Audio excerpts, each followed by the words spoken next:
Hello there, my name is Anna Lundberg. I'm the founder of One Step Outside, author of Leaving the Corporate 9 to 5 and host of the Reimagining Success podcast. Last week I introduced to you this very empowering insight that there is no right answer. So hopefully that's a very liberating thought for you, takes the pressure off and allows you to move forwards with greater confidence that you're making a good answer with the information that you happen to have today.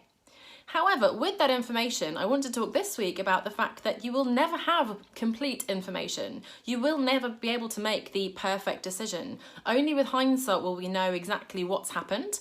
And even then, we'll never know, as I said last week, what the parallel universe, that alternative, might have turned out like. So it's important here, even though it's very foreign to those of us who've grown up with a very rational, logical mindset and approach to problems, and that's how we work in the office, in corporate jobs and so on, really important to get in touch with your intuition.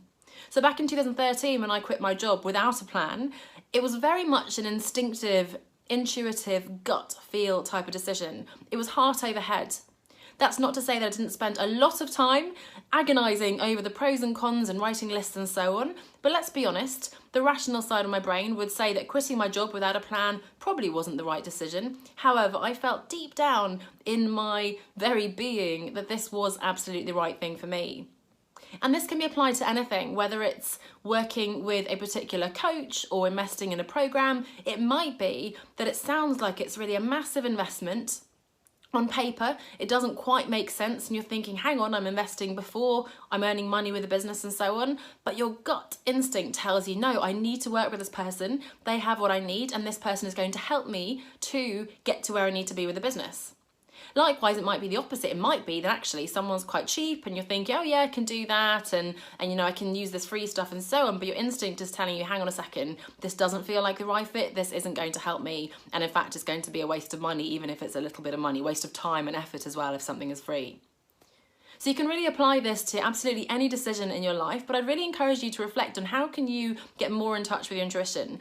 And the way to do this is to shut out a bit of the noise. So it's probably to get away from your day-to-day, have a bath, go for a run, go away for the weekend. It's in the space between all the noise and everything that's happening that we can really listen to how we're feeling. And feeling is an important element. So you might feel physically that you're tensing up.